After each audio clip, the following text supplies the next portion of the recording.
Hello, very good morning and welcome to Athavan newspaper highlights. Today, Tuesday, 16th of May 2017. This is Edward with the highlights of today's English newspapers. As usual, we have three leading daily newspapers for the highlights. On the front page of the Daily Mirror, the main headline highlights, One Belt, One Road will benefit Sri Lanka. Prime Minister Ranil Wickremesinghe, who is on an official visit to Beijing, said China's One Belt, One Road program would help Sri Lanka to become a hub of the Indian Ocean. He said this at the high-level talks on the program held in Beijing. The Prime Minister said development in Asia depended on freedom of maritime navigation in the Indian Ocean. It is important to establish peaceful, non-military ties among the countries in the region.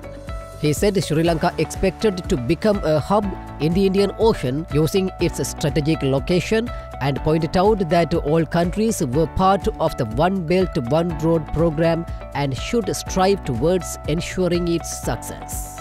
We won't let anyone discredit the security forces, says Rowan.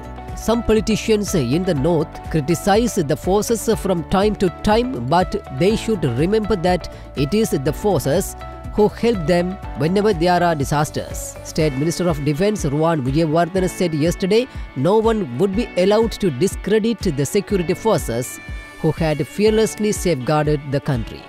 Cyber attack. CERT tells users to update Windows.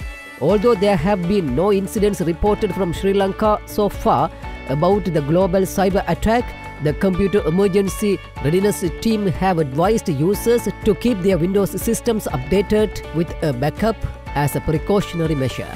Secondly, let's move to daily news. The main headline of the daily news highlights Interim order to stay in dual citizenship matter. Divided Supreme Court to hear Geeta's appeal in September. A divided three-judge Supreme Court bench yesterday granted special leave to appeal with a petition filed by Galle District parliamentarian Geeta Kumarasinghe. They also issued an interim order until the final determination of the petition, staying the operation of judgment made by the Court of Appeal, which declared that Geeta Kumarasinghe was disqualified to be a member of parliament and thus not entitled to hold this office. Quality Assurance Authority to assess private universities. AG approves draft bill. Parliament approval soon. The government hopes to set up a Quality Assurance Authority to ensure that private institutes of higher education maintain the required standards. Power and Renewable Energy Deputy Minister Ajith P. Perera said the draft bill on the authority had been approved by the Attorney General's Department and will be submitted for parliamentary approval soon. Saitam issue will be solved soon, SLMC President. The political authorities are now moving towards a solution that can be acceptable to the Sri Lanka Medical Council with regard to Saitam issue, SLMC President Professor Carlo Fonseca said. Presidential Task Force on Dengue Eradication meets today. President Maithripala Sirisena has called for a meeting of the Presidential Task Force on Dengue Eradication at the Presidential Secretariat today.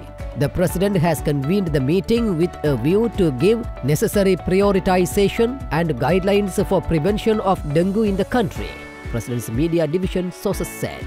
Finally, let's move to Ceylon Today.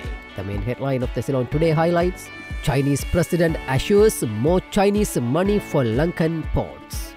Sri Lankan development plans and the objectives of One Belt, One Road initiative run parallel to each other. Thus, China will continue to fund infrastructure projects including ports, Chinese President Xi Jinping said during the OBOR forum. Sri Lanka is the pearl of the maritime Silk Road and it has an important role in the ports and naval activities, he said. The Chinese president added that it has allocated $124 billion to implement this initiative. 7,400 letters on missing persons. Government opts to keep mum.